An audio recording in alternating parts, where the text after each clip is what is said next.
يعرفون إن تكفروا فإن الله غني عنكم ولا يرضى لعباده الكفر وإن تشكروا يرضه لكم ولا تزر وازرة وزر أخرى ثم إلى ربكم مرجعكم فينبئكم بما كنتم تعملون إنه عليم بذات الصدور وإذا مس الإنسان ضر دعا ربه منيبا إليه ثم إذا خوله نعمة منه نسي ما كان يدعو إليه من قبل ثم إذا خوله نعمة منه نسي ما كان يدعو إليه من قبل وجعل لله أندادا ليضل عن سبيله قل تمتع بكفرك قليلا إنك من أصحاب النار أمن هو قانت آناء الليل ساجدا وقائما يحذر الآخرة ويرجو رحمة ربه قل هل يستوي الذين يعلمون والذين لا يعلمون إنما يتذكر أولو الألباب قل يا عباد الذين آمنوا اتقوا ربكم للذين أحسنوا في هذه الدنيا حسنة وأرض الله واسعة إنما يوفى الصابرون أجرهم بغير حساب قل إني أمرت أن أعبد الله مخلصا له الدين وأمرت لأن أكون أول المسلمين قل إني أخاف إن عصيت ربي عذاب يوم عظيم قل الله أعبد مخلصا له ديني فاعبدوا ما شئتم من دونه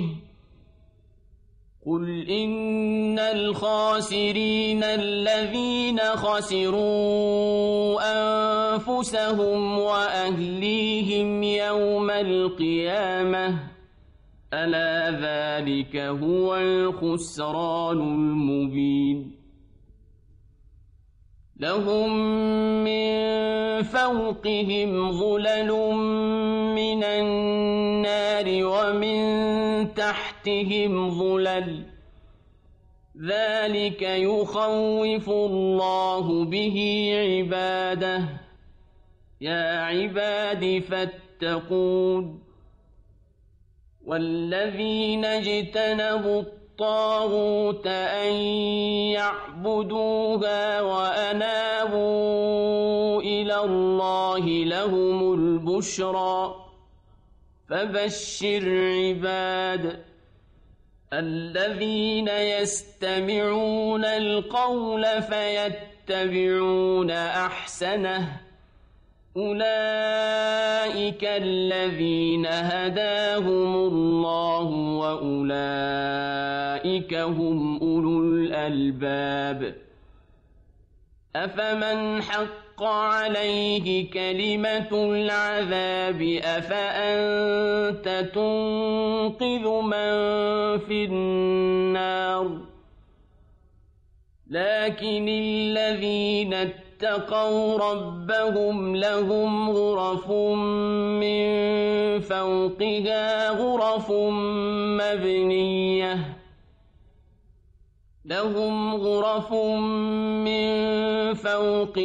غرف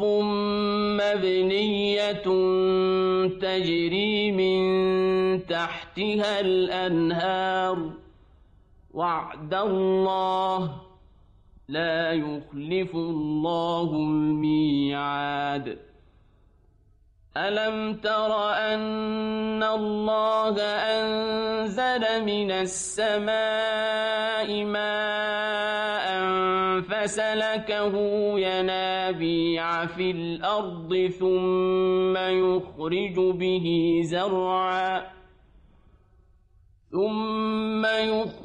به زرعا مختلفا ألوانه ثم يهيج فتراه مصفرا ثم يجعله حطاما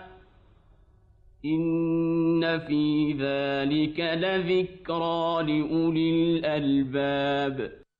أفمن شرح الله صدره للإسلام فهو على نور